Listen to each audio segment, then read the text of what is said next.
All right, I think we are ready to start. Good morning or good afternoon or good evening based on where you are dialing in from. I'm Giacomo Persipaoli. I'm the head of Unidir's Security and Technology Program. And on behalf of Unidir, the Kingdom of the Netherlands and Microsoft, it is my pleasure to welcome you here to this multi-stakeholder dialogue during which we will be discussing the protection of the global internet infrastructure. Just a few operational remarks. For those of you that are here in the room, this room is equipped with speakers, but the volume is quite low. So if you want to hear what our colleagues online are going to say, I suggest that you use the earpiece. In an increasingly interconnected world, the global internet plays a pivotal role in driving socio-economic development, closing the digital divide, and fostering communication, as well as enabling access to essential services. And I think this is undisputed. However, as indicated by the consensus reports of the 2019-2021 OEWG and the GGE that concluded in the same year, malicious ICT activities against the technical infrastructure that is essential to the general availability and integrity of the internet are real and are a growing concern. Malicious ICT activities against this kind of critical infrastructure may result in frequent internet disruptions, impeding people's access to information and critical services, and affecting stability in cyberspace. So in this context, and leveraging Unidir's kind of unique position of sitting in the UN system, but also being the broker between states, international organizations, and the multi-stakeholder community, this side event brings together representatives from different stakeholder groups, ranging from governments to civil society and the private sector, to discuss the significance of safeguarding diverse components of the internet infrastructure. This dialogue will explore the role of multi-stakeholder collaboration in developing comprehensive policies, frameworks, and best practices that can be used to mitigate risks, enhance cybersecurity, and foster resilience within the global internet ecosystem. We'll also try to identify concrete ways in which this very important topic can be discussed in the framework of the current OEWG, because this is a side event to the OEWG, and we want to be able to feed back to the group what we will be discussing today. Luckily, I will not have to do all of this by myself, and I'm really glad to be joined today by 5 distinguished speakers that I'm going to introduce, starting at my far left, Tupou Baravilala is the Director General for Digital Government Transformation, Cybersecurity and Communications at the Ministry of Communications in Fiji. Ambassador Nathalie Jasma, who is Ambassador at Large for Security Policy and Cyber, the Kingdom of the Netherlands. Pivoting here on my right, Mr. Veni Markowski, Vice President for UN Engagement at ICANN, followed by Mr. Peter Misek, General Counsel and UN Policy Manager at Access Now. And of course, last but not least, our colleague joining us online, Kaya Siglic, Senior Director for Digital Diplomacy at Microsoft. Thank you, Kaya, for joining us online. We will have now a couple of rounds of interventions by our speakers. The whole event is structured in a very dynamic question and answer format. We will have a couple of rounds of questions moderated by me. And we will then be giving you the floor and the opportunity to ask questions to our distinguished speakers. If you're here in the room, I'm pretty sure you're familiar with how the system works here, but just press the button that is by your microphones, and then the colleague in the back will activate it for you. If you are online, the chat is available to you. I'll do my best to monitor it. If you have questions and you're following us online, please feel free to either write them down in the chat and I will read them for you, or if you want to make oral intervention, just say that you would like to take the floor. Whether you're in the room or online, the buzzword of the day is concise and brevity, so that we can hear from as many of you as we can. So, with this, I would like now to start with Veni here on my right. And we all hear about this concept of global internet infrastructure, but probably different people in the room give different meaning to this concept. So could you please start by explaining to the audience what are the elements that are critical in the technical infrastructure and that really are essential to the general availability and integrity of the internet? Thank you, and Kaya, I hope that you're hearing us and everyone else is hearing us well. I don't know if there are cameras that show us, but we're looking good. Well, that was the point. I was telling Natalie earlier, I was like, what kind of joke can I say since I know it's online? I have to be politically correct. Thanks for organizing this session. It's really good, and there will be a lot of side events this week around the OEWG. Before I answer your question, I used the opportunity tomorrow, same time, we're having a session in room 11, co-hosted by Australia and Bulgaria with ICANN speakers. And you are, obviously, all of you are welcome, except the people who are online, and we don't have it online. This is a very interesting question, because if you ask it in different environments, you hear different answers. And I'm not going to turn to you because I realize the microphone is here. But so everyone has their own meaning of what is this critical internet infrastructure that has to function. From the ICANN's point of view, I mean, we're responsible for the coordination of the unique identifiers, the domain name addresses, domain names, IP addresses, and protocol parameters. So it's a very narrow part of the technical underpinnings of the internet. We usually say people may have not heard about ICANN, and that is good, because if you hear about us, that means we are not doing our job, and suddenly you realize there is such a body that coordinates all these technical parameters. So in our narrow point of view, we talked about, in the last 20 years, there have been conversations about internet governance and what it is, etc. So we introduced a concept called technical internet governance, which actually goes to talk about how these technical underpinnings of the internet are actually working, what do they mean, and how they are actually going to be. And now, Kaya, we can see you with the dog. This is way more interesting than listening to. Oh, yes, great. So another panelist, yeah. It counts as an attendance. So I think from our point of view, really, when we're talking about how the internet functions, this is what we do in order to make sure that wherever you're on the planet, when you put a web address, you will get to where you want it to be. We are constantly improving the way the internet functions on this technical level. We coordinate with a very unique multi-stakeholder organization as what ICANN is, which is we have the governments in the governmental advisory committee, we have the technical community, we have businesses, private sector, root server operators, address supporting organizations, individual users, etc. I mean, I'm more than happy to talk more about it, and I think we'll have the opportunity. But really, this is what, from our point of view, is what we do and what we try to maintain. Good thing is the domain name system has been working for quite a while with no major problems. And even when there have been some problems, the technical community, ICANN included, has been able to address them and fix them as soon as we can. Thank you. I'd like now to turn to Paul, and you bring to this panel a very unique perspective of small islands and developing states, so SIDS. So, based on your perspective, on your needs, what are the elements of critical internet infrastructure, and why are they essential to you? Bolovinaka, and good afternoon, colleagues, and thank you so much for the invitation to be here. Yeah, I think just in terms of, and I note that there are other representatives from small island developing states also in the room, and small states.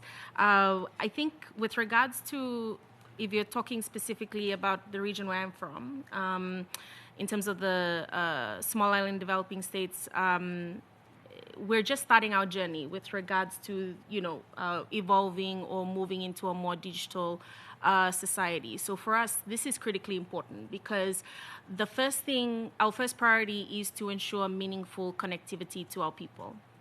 That's the starting point for us. That continues to be a priority. So the various enablers, drivers, the equipment, the infrastructure that is required for that is something that's critically important.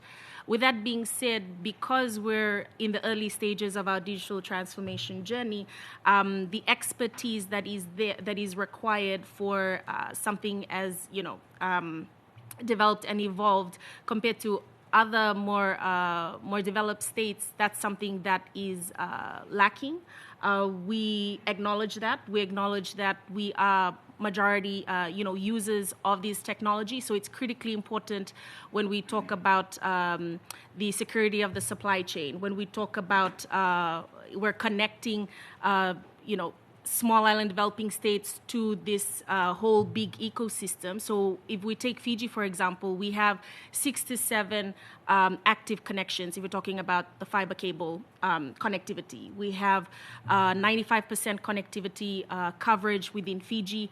We're looking at connecting our 5% of unconnected Fijians. So a key point for us is to ensure that we're not widening the digital divide that we're trying to close while we're moving into a more digital society. So making sure that it's continuously inclusive as we move as we grow into a more digital economy, and also ensuring that the socio-economic aspects and development is also factored in. So just at the very high sort of starting point is making sure that digital divide is not widened while we're moving. The other thing for us is critically ensuring that we understand that a lot of this infrastructure is costly, and so looking at new and emerging technologies that's available, such as LEOs that are there, that's something that we're looking at, because given our terrain, and for Fiji, we have over 330 islands, 110 of these are inhabited, and so having a fiber cable around all of the islands just doesn't make sense. It's not going to happen. And so looking at other new and emerging technologies that can ensure that all of our people are connected and are able to live their best lives, that's something that that is key. So when we're having these conversations, we need to ensure that solutions that are being put on the table, this is a great start, ensuring that we're part of those conversations and we shape that. Because I can come and speak, just generally in terms of there are common challenges for small island developing states, but there are also unique contexts and challenges within each state as well. And so making sure that everyone in the room is part of that, that's critically important. And I think that's the value that the OEWG process brings into that. And looking at, when we're talking about capacity building programs, when we're talking about confidence building measures, is really looking at what can be tailored to the specific countries that need that support and that assistance, and what that would look like. There can be streamlined, harmonized sort of models, but also something that is tailored to meet their needs, because we need to ensure that, the key thing is leaving no one behind. And for us, definitely for Fiji, is making sure that no Fijian is left behind as we move into this digital, this evolving digital journey. Thank you. Thank you. I'd like to go to Kaya now. So we've heard about what are some of these elements. We heard about a specific experience or perspective. I'd like to come to you to give us a little bit of an introduction to the threat landscape in the context of this technical infrastructure that is essential to the general availability and integrity of the internet. So how is this threat landscape evolving, and if there are any examples, real or anecdotal, that you can share with us regarding how incidents impacting critical infrastructure could have a more general impact on the availability and integrity of the internet? Sure, and thank you. And sorry, I had to compete with the, the good looks in the room, so that's why I brought the dog.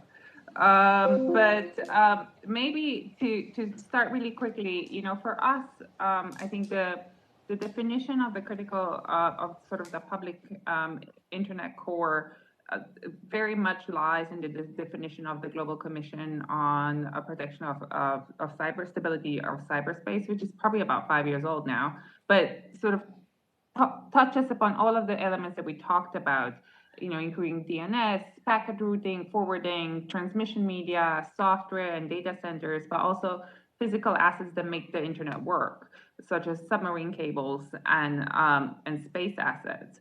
And I think we've seen in those two in particular, in recent years, or recent year, I would probably say, how essential that they can be if they are brought offline. Overall, we have seen that malicious actors are increasingly targeting critical infrastructure overall. And both with espionage activities and increasingly also destructive operations. Microsoft, over the past year or so, almost 50% of the notifications that we send to our customers when they've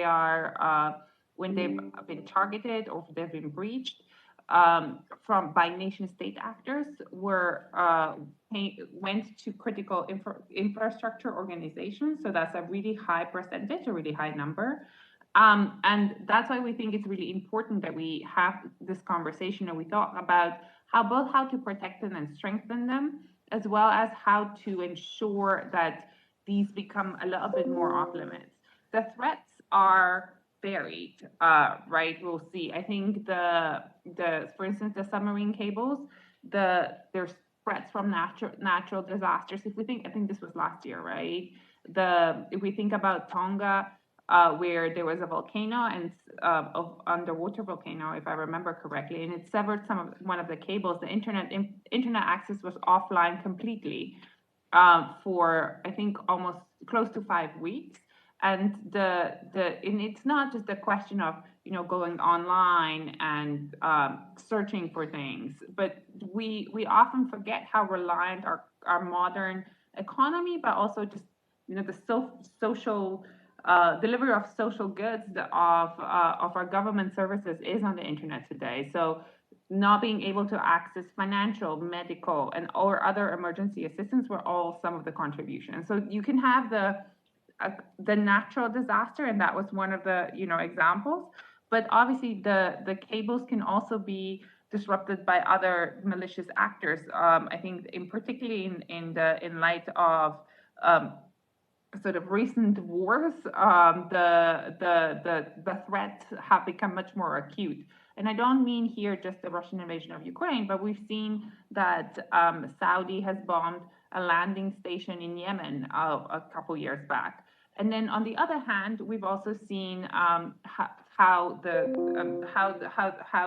sort of satellite infrastructure is similarly under attack, particularly when it comes to wartime situations. The internet has, with Viasat attacks earlier in last year I feel it's been a long time, and also conversely how important Starlink has been to continued delivery of internet and services in Ukraine. So I think we are definitely seeing greater targeting of both the infrastructure itself, as well as the data traffic passing through, and figuring out how to protect these in the future, as I think that they are likely to become even a greater target, will be really important. Thank you, Kaya. Tupowo, I'm coming back to you for a quick follow-up. Could you please, I would like to talk about resiliency here, and how, if the threats are so varied, are so different, man-made or natural, can you identify what are some of the specific challenges that you're facing when it comes to ensuring a resilient critical internet infrastructure, and in particular, when it comes to the threats to such resiliency, what are your main concerns in relation to malicious activities that could potentially impact the general availability or integrity of the internet? Sorry, thank you for the question. And I think this is a perfect segue. I did get some data in terms of the damages,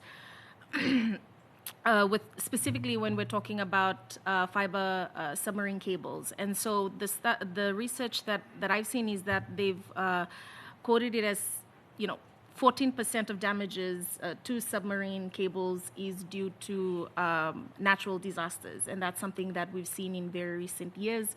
And Tonga was mentioned, and I'll just speak about that as well. And 70% is man-made. The research mentioned it was more, in terms of the anchor being sort of pulling at these submarine fiber cables, but I'm not specifically sure if it's in, with regards to the malicious sort of activities, particularly for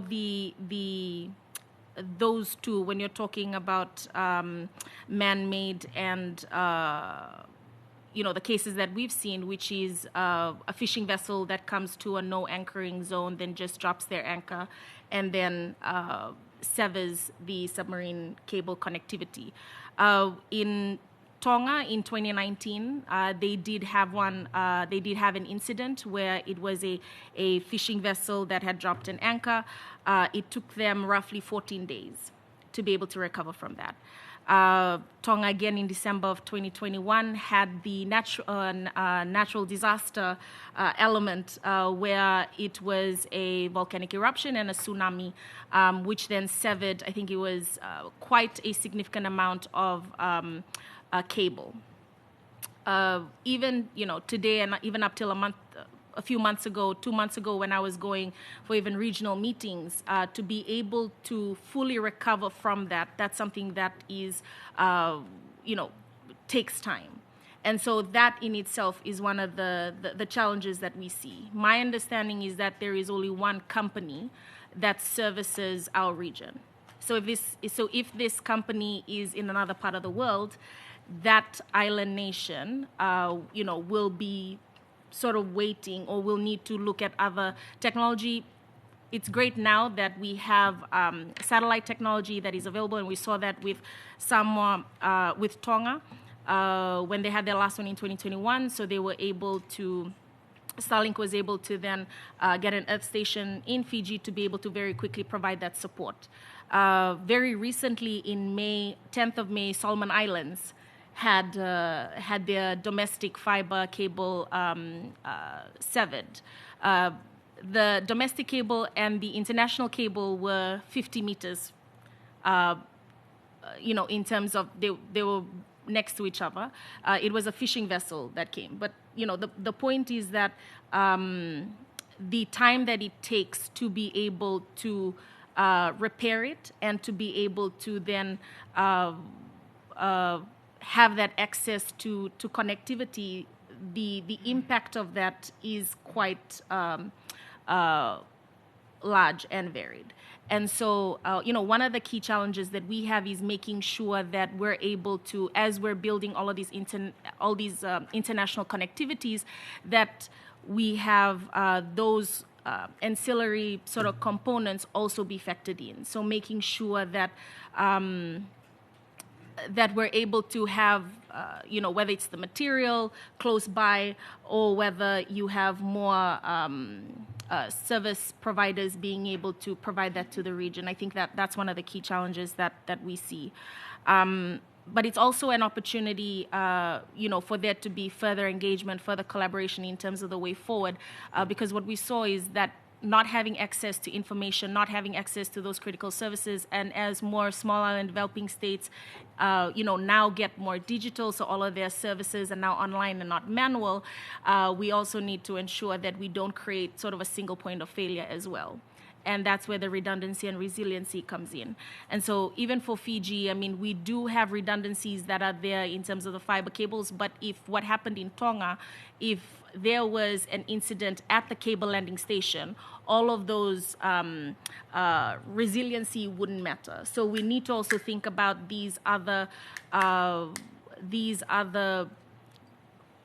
realities that are already happening. And I've just quoted sort of 3 examples from 2019. So it's something that is happening, and given the effects or the impacts of climate change, we will see more of these happening. So that leads to the need for resilient ICT infrastructure. And what would that mean for the Pacific?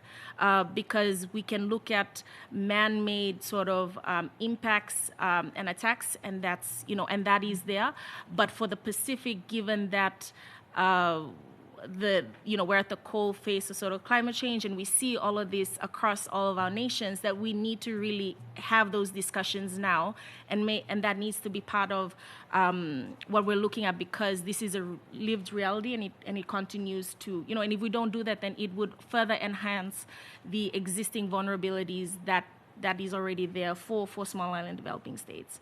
So I think that that's a great discussion point moving forward in terms of how do we bring this into the conversation, and how do we make sure that it is something that is, relevant for all states, but in particular the states that really do need it, which are developing states, small island developing states, because one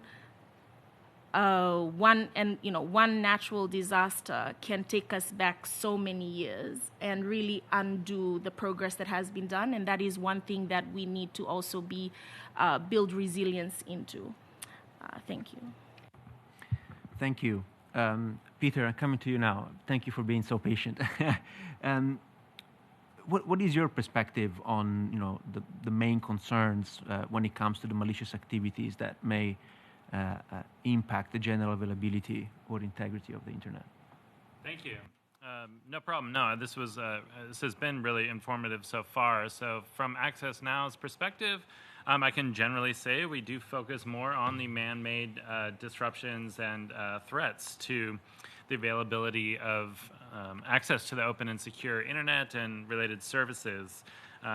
We, since nearly our founding more than a decade ago, have focused on internet shutdowns and other intentional disruptions of access to connectivity, something that's thankfully been covered well by the human rights system, I would say, in the last 5 years or so of the UN. But that increasingly, we believe, actually extends into the domain of the First Committee and the security sector. And our more recent reports do call out some of these incidents, including that attack on Yemen's telecommunications infrastructure, and of course the many missile and other strikes on facilities in Ukraine. Since that full-scale invasion broke out, as well as other intentional disruptions in fragile and conflict-affected states and regions, including in Ethiopia. And so these intentional disruptions do, we believe, actually present a threat to the very norm that internet access should be open, consistent, consistently accessible, stable, and secure. We've also tracked more recently, of course, the proliferation of spyware, or tools that are developed and sold with the intent of enabling invasive surveillance, often remote, often without without either the knowledge of those being surveilled, but even the ability to detect it post hoc. So the tools that are being developed and sold by the targeted surveillance industry are gratefully noted in the recent APR. Paragraph 11 of the APR does speak to the growth of so-called illegal markets that make available tools like spyware that are often peddled by the hack-for-hire industry. We have noted the rise in spyware attacks on a pure, absolutely global scale. The Pegasus project spoke about potential targeting of people in 50 different countries by NSO Group's Pegasus tool. And our recent reporting, including on the Armenia-Azerbaijan conflict, showed the use of these tools against actual a bevy of targets, including in the civil society and human rights defenders, nothing new there, but also a UN official who did come out as being targeted, though is not being named, and the lead peace negotiator from the Armenian side there had multiple infections of her phone. And this, again, goes to show that this industry is targeting those who are, given the mandate and the charge of ensuring and promoting peace, both offline and online. But I think there's two relevant points for this conversation, and that's that first in the connectivity space. So why am I raising these invasive attacks? Because the victims of these attacks, who again are proliferating globally, are often scared away from ever going back online or even owning a phone after this. And so this sort of attack creates such insecurity that they lose faith in the internet broadly. At the individual level, but then more broadly, this entire industry is predicated on furthering cyber instability. It searches for 0 days and exploits, weaponizes them, and sells them to states to use as they see fit without any real effective regulation.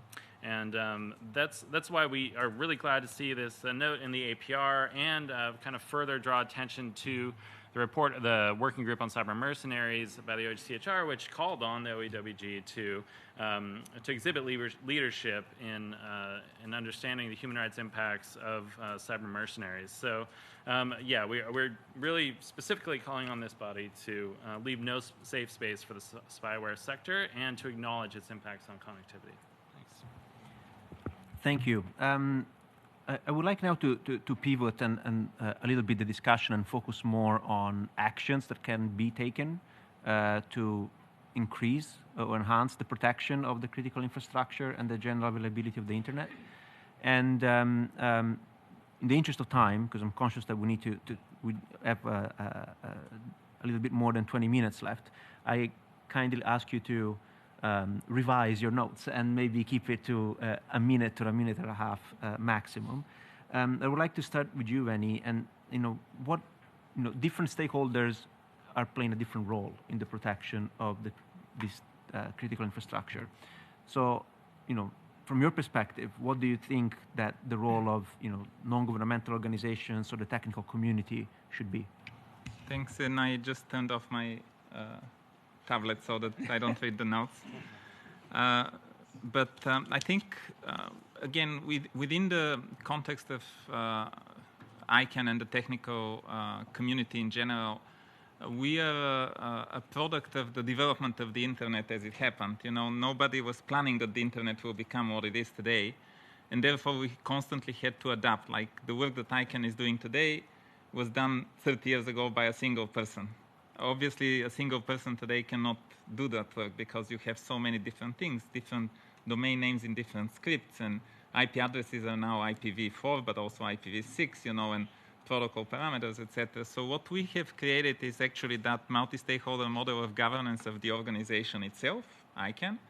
As I mentioned, with full participation of governments, intergovernmental organizations are observers, and all the communities there. But also in working with the real people, who are facing these issues. When there is an issue which relates to ICANN's mission, people usually come to ICANN. They don't go somewhere else because nobody else can solve that problem. So we are in the business of actually making sure that the internet is functioning, regardless of what's happening. And by the way, this is one of the things that I used Natalie here last year at the OEWG. You mentioned that within the context about the Ukraine, the aggression against Ukraine, where the internet continues to function, and that's the whole thing. You want people to be able to have access to information because this is a quintessential part of life today. Mm-hmm. So if we can contribute in any way possible, and if you guys are interested to see what's happening, just come to us and we'll be sharing with you as much as we can. Thank you. Peter, you want to come in? Thanks, sure. So I think there's so many steps that can be taken, and putting away the notes, I think, let's combat the malaise. Let's not sit back while there are attacks, on the DNS itself. The internet survived the stress test of COVID of March 2020, and it did so through, rather merit-based, rather horizontal, multi-stakeholder activity. And that web of connections really did withstand the biggest unplanned test I think we could ever devise on the internet. And so let's learn from that and reinforce those multi-stakeholder, those open mechanisms that enabled that information sharing to build a strong, resilient network. Let's reinvest in places like the Internet Governance Forum, civil society events like our RightsCon, but also industry events, and make sure that more diverse stakeholders are able to travel to and participate in those. I have to say I'm not in favor of more new forums. I know civil society is stretched thin, coming here this month, coming back probably for the Cybercrime Treaty next month. So let's try to focus on those forums that do exist. And then, be a little bit more targeted and forward-looking in understanding the potential impacts on connectivity of things like state sanctions. As Ambassador can speak to, there's been a lot of discussion around these broad, fast, these sanctions that are being issued every day, becoming a primary tool of foreign policy making that doesn't really understand their impacts in the digital age or the ways that the internet is actually used to further the objectives like stopping wars and furthering peace. And so targeting these sanctions better so that the tech sector and civil society can have a voice before, during, and after implementation, and speak out as to the ways that we use the internet and these services and rely on them, so we don't want them disrupted, whether it's by man-made natural disaster or these fast-coming sanctions. Thanks. Thank you. Kaya, over to you. Thank you. And I would really agree with all of the things that Peter just said. In addition to that, maybe I'll try to be a little bit concrete around what the open-ended working group itself could do, and the states that participate in it individually as well. I think there's still a lot more to be done to explore. There's the norm from 2015, but I think there's a lot more that could be done to unpack it, both in terms of what the responsibilities for states are, what the obligations are, and also what the rights are for citizens. And so I think it would be helpful to perhaps do a little bit more of a deep dive on the how does I mentioned space and then I mentioned submarine cables, but for instance, like a deep dive for the open-ended working group, and bringing in the multi-stakeholder community, bringing in the technology experts, the industry, as well as the civil society to understand all the different aspects on how how attacks on these types of critical infrastructure can destabilize society, how they can impact trust in the internet, how they can impact the economy, how they can impact international relations, given that a lot of them have a sort of an espionage component as well. So that would be one recommendation. The other one would be to encourage states to go a step further. A lot of states have done this already, but I think there's substantial area to still do to clarify how international law, how they see international law in this space, and how they interpret it, both in terms of sort of the legal principles, but also through exercises that explore how a country could react, or what a particular action would mean. So less pure big theory, but more sort of practical examples, because that would be helpful, I think, not just for the states, but be helpful for the industry, it'd be helpful for others to understand how the reality that we all agree international law and the norms apply, but what does that mean? I think would be helpful for all of us. And then I think more broadly, it would be super helpful to to connect the different conversations going on. I think there is an open-ended working group on space that is happening now, and they're talking about the space debris and lots of other issues, and sort of the cyber has not been a substantial component. I feel it's come up a couple of times, but it's not been a substantial component of it. But much as with all other aspects of life, it is, right? Technology is a part, and it's being used and both used and abused in space as well. So bringing the conversations together from the open-ended working group on space and the open-ended working group on cyber, I think would be really helpful for us to be able to move discussion forward. I have other concrete examples, but in the interest of time, I will stop. Thank you, Kaya. And your answer is actually the perfect segue into the final round of questions I have here for the panelists before we give the floor to Natalie as well. So in 1 minute, literally, thinking about the OEWG and taking into account international law and the existing framework of responsible state behavior, how far should the OEWG go in providing additional guidance on non-interference with the general availability and integrity of the internet? Should the OEWG do something, and if so, how?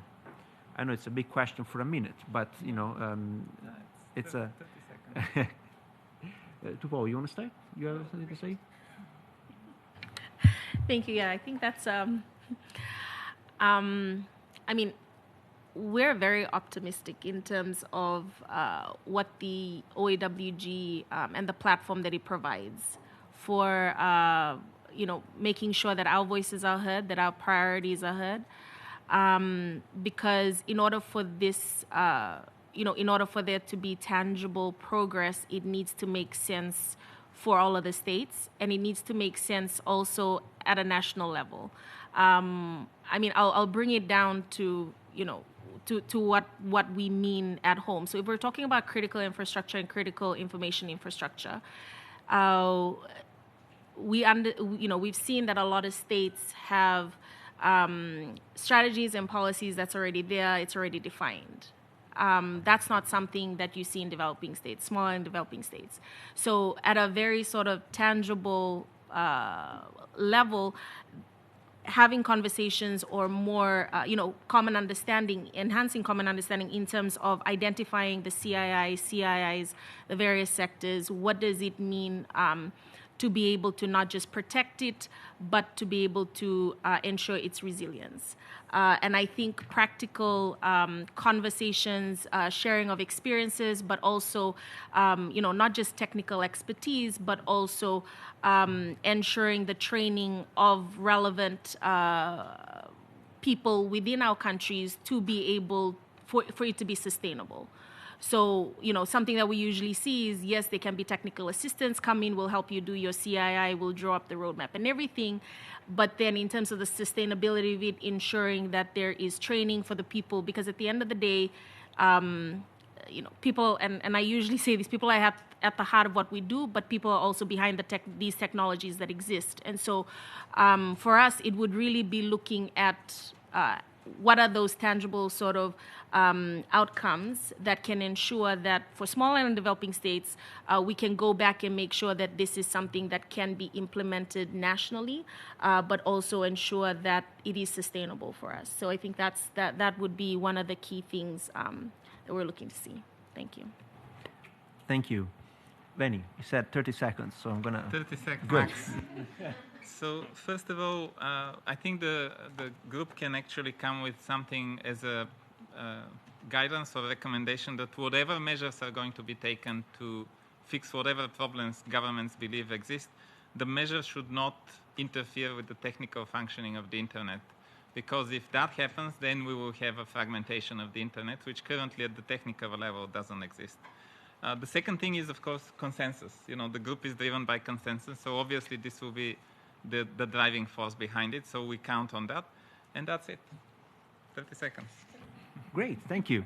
Peter, over to you. Well, first of all, a big +1 to, as Kai said, and Tupo, reaching out to the satellite internet sector and really conceiving of how these norms are going to shape that, the development of that sector. I think it's really clear, especially from civil society, that people are desperate for connections in times of disaster, and whether it's man-made or not, and really bringing that sector into the purview of the regulation and what we know works and what we know the threats are is really important. I think the second point I would make, beyond, of course, continuing the good work on spyware and isolating that sector, is to bring the humanitarian consideration in, and in particular the principle of protected asset. And so you can look at the public core of the internet and say this is a protected asset to which warring parties need to apply the usual international humanitarian law principles of distinction, of necessity, and proportionality, and not target or weaponize kind of the underlying infrastructure of the internet that we all depend on. Next.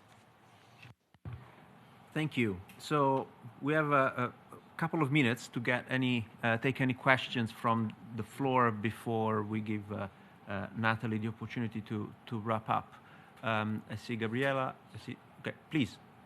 You're the first. Thank you, Giacomo, and thank you, the authorities and the colleagues who are in the room for convey this side event, which we really appreciate.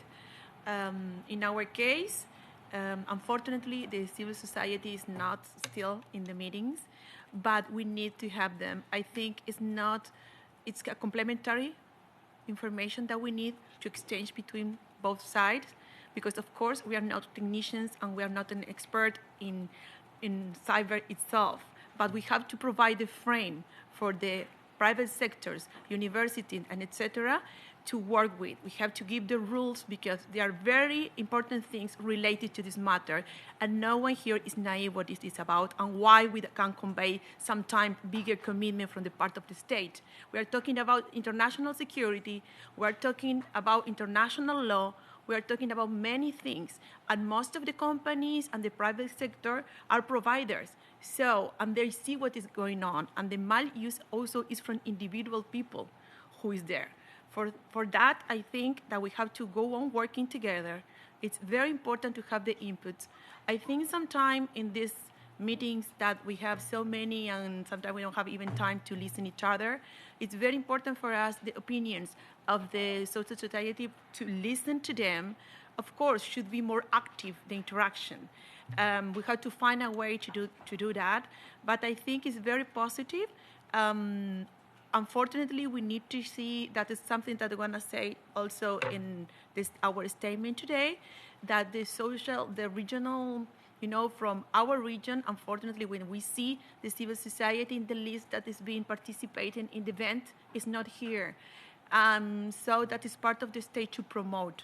But also from a developing country that is very advanced in many matters in the region, that we have a policy, we have a frame, we are working, we have a team, and we are really take very serious. Even we don't have serious attack yet on the infrastructure that we're talking about.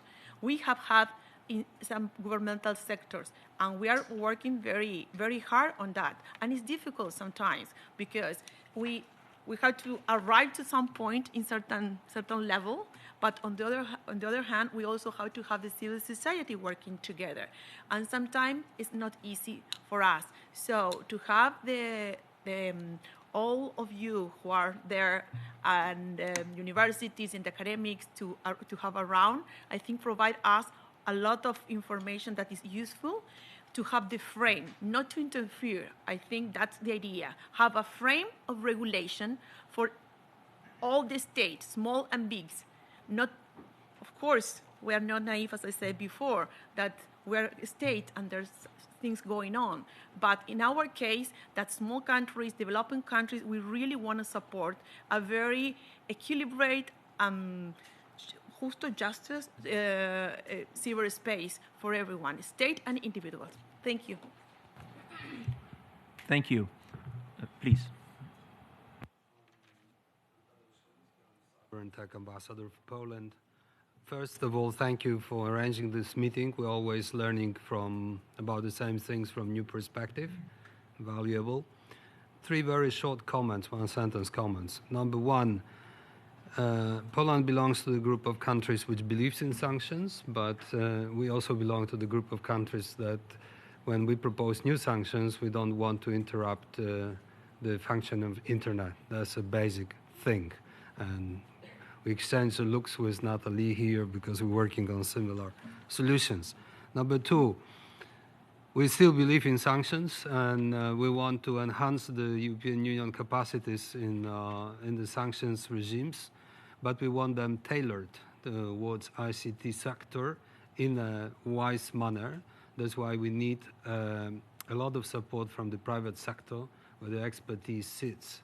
So we do not take them blindly, and we have side effects we didn't want to have, but we prepare them in a very coordinated and thought-over way. Number 3, the question that Giacomo asked at the end, open-ended working group, what it can bring. I think even listening to the speakers today, especially our colleague from Fiji, the answer is program of action and not the convention. I'm blunt, I'm sorry. Having a universal, legally binding convention which will not be observed in practice because it will not be observed is not going to replace a program of action that many countries propose, close to 70 if I'm correct with counting, where there's a lot of focus on actual capacity building, on actual sharing best practices, actual enhancing the safety and security of all states in the UN family, not just us. Poland is every day under attacks. We know how to manage them more or less, knock, knock.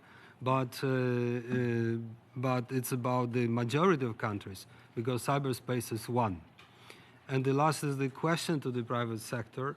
Do you have any comments on the trend that we see now, that more and more governments are putting more and more responsibility on the private sector to provide for the cybersecurity and the security of ICT? Even if you read the 1st of March announced new strategy of US government, you see a lot of more responsibilities given to the private sector. I think there is no way out because governments cannot provide for that without private sector, but I wonder if you have any comments. Time allowing, of course. Giacomo, we're in your help. Thank you.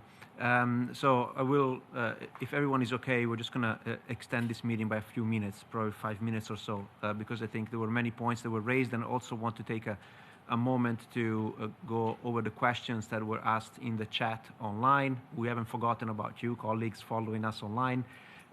One point was kind of a touch just now, it's indirectly, which is about how can states be incentivized to respect the norm that they all agreed, in 2015 to not target critical infrastructure by cyber means. So incentive theories, it should be a positive incentive, a negative incentive. What kind of incentive mechanisms can we design? And then the other question that we have is pertaining information sharing and analysis centers, so ISACs, and just trying to understand if international cooperation among ISACs can be a useful mechanism in this context. So we have a wide selection of questions. I invite speakers to pick what you would like to address. We in no particular order. So I'm just looking for volunteers who would like to make a start. Is Natalie going to say something? Natalie, yes, we're keeping her for the very end. It's by design. I'm in a very uncomfortable situation. I can't say anything now. It's we're really holding the Natalie for the closing salvo, so to speak. Benny, please. Thank you. I thank you, Ambassador, from Poland, about your remarks. Actually, to congratulate Poland, something which you may not know because it happened on Friday evening, but a Polish gentleman, Wojciech Berezowski, was elected as chair of the ITU Council Working Group on International Public Policy Issues. Successfully election, congratulations. And that means that these discussions about the internet will continue in not only at the UN and at the ITU, they are always happening within the private sector, civil society, as mentioned earlier, at the Internet Governance Forum. There are many places where things are happening. I would kindly encourage everyone to take a look at the government engagement page on the ICANN.org website, because we actually do provide analysis of the issues that are happening around the world. We have country-focused reports. We also report on what's happening at the ITU and at the UN and other places, European Union, which have the potential to impact the functioning of the internet around the planet. So this is very important. You mentioned governments, but we forget that there are also quote-unquote super governments. You know, when the European Union passed the GDPR, the General Data Protection Regulation, then everyone around the planet is impacted, because suddenly they realize, oh, the services I provide may impact the European citizens, so I have to take that into consideration. Going back to what I earlier said, it's crucial that whatever measures are taken at national, international, intergovernmental level, conventions, etc. We are also talking about the UN Cybercrime Convention being discussed as we speak, and there is already one, the Budapest. So you will have plenty of such documents which countries will have to follow and citizens will have to abide with. So we need to be extra careful not to break something which is not broken yet. Thank you. Kaya, I don't know if you want to jump in on the point of private sector being increasingly called upon in this context. Sure. I think maybe on that, and then also the other one, and I'll be super quick. The other one on in the chat, which was more on the accountability. So I would maybe I'll start there, and I would say I would encourage states to make sure, and industry as well, when they see transgressions, to call them out. I think that we can only, I think cyberspace, and this is both on traditional more like cybercrime and nation state attacks. I think there is still that the reason why the crime is so prevalent is because a lot of the times the malicious actors feel that they can act with impunity and they won't be punished. So making sure that there are sanctions for bad behaviors, I think it's important and will help address this issue over time. At the same time, it will also strengthen the normative framework or the international legal framework, right? The more you actually act and use the legal tools that you have agreed, the more, and particularly if they're normative versus like an actual law, the more you strengthen them over time and the more they become the rule. There will always be bad actors. If they are in all aspects of life, people will commit crimes. But I think the more we prosecute them, the more we make it harder for them to act, because it becomes more of a cost considerations for them. In terms of the private sector, exactly right. The private sector has an important role. I think it has an important role, in particularly in terms of resilience and ensuring that the products and services that we put out there are as secure as possible, and that we are able to work with our customers around the world to ensure that we stand up for them and defend them when it comes to attacks.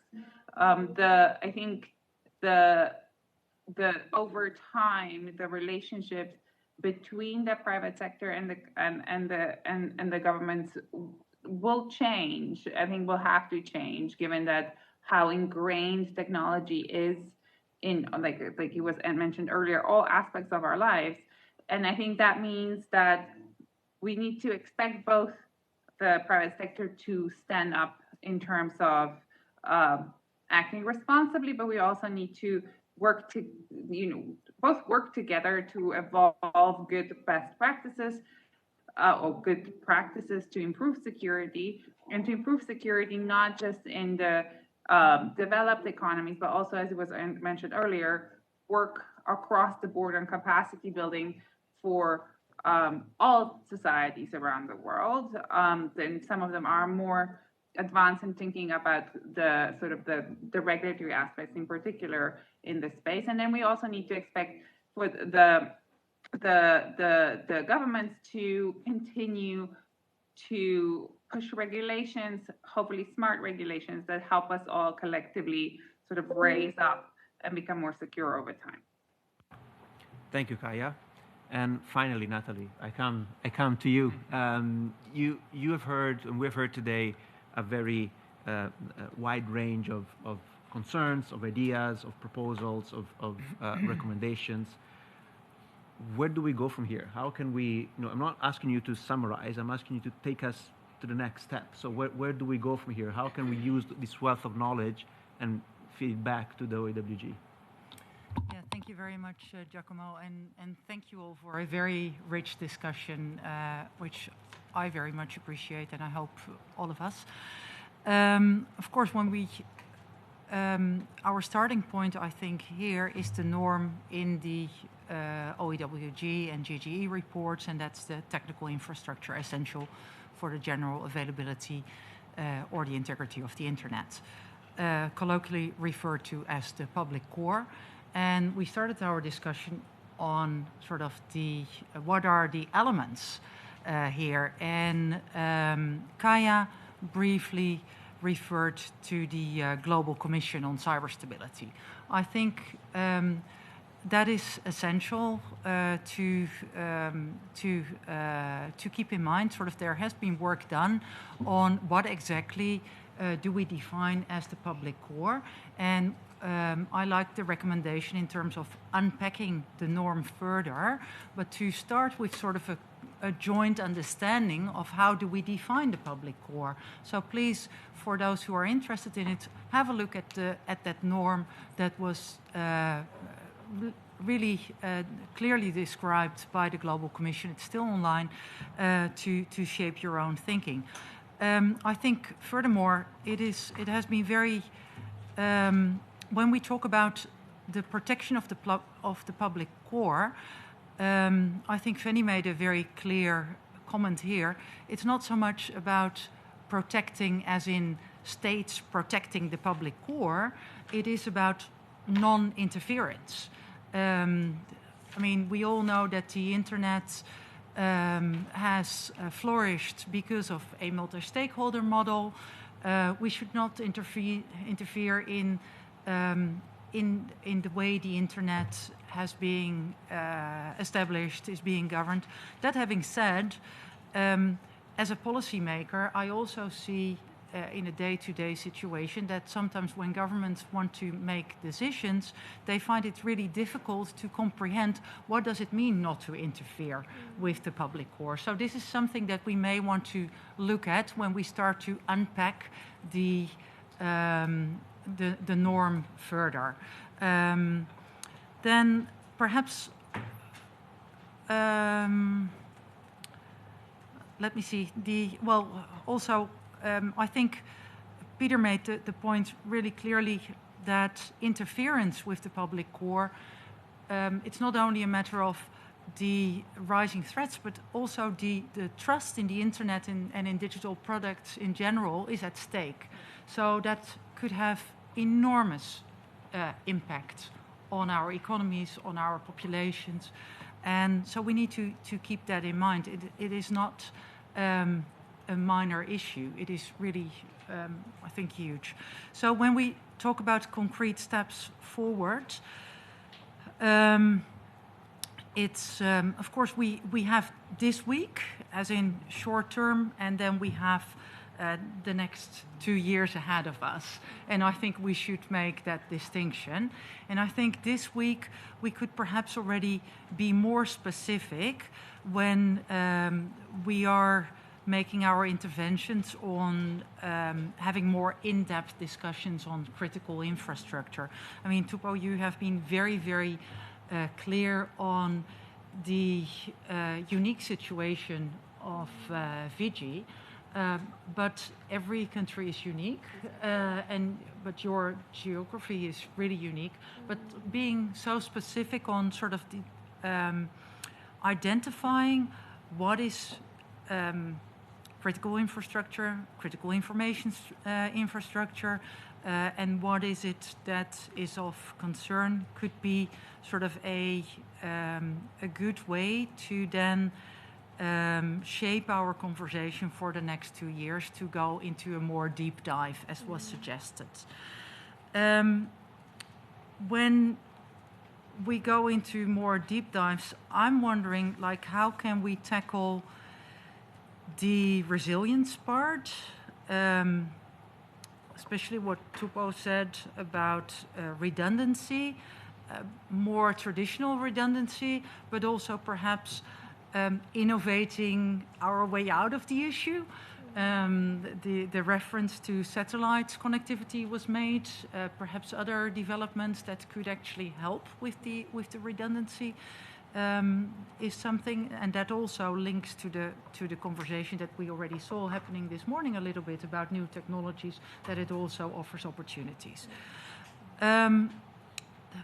The multi-stakeholder element, I'm wondering, can we better reflect this in the future in the open-ended working group? I'm looking at Fanny, like perhaps we could do that as part of the unpacking of the norm further.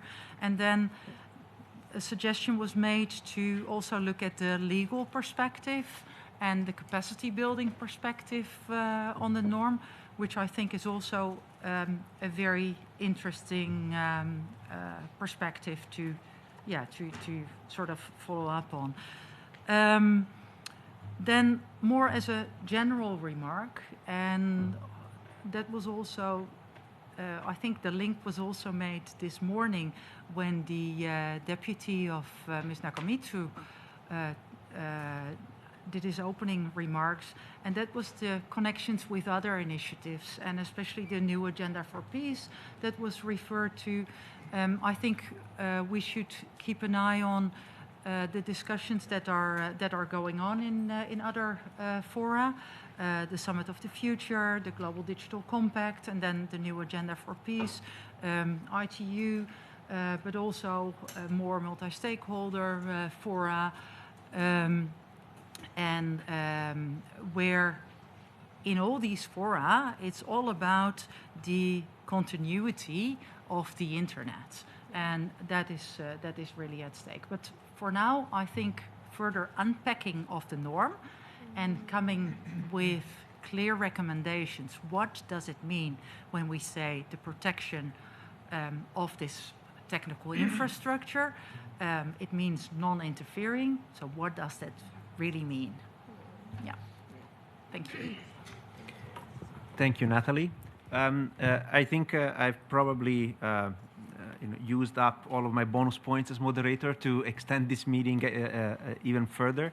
So I just would like to thank all of you once again for taking the time to come today, either here in person or online. Thanks again to the Kingdom of the Netherlands and to Microsoft for co-sponsoring this event with us. One last thing to do is just I invite you to join me in a round of applause for our speakers.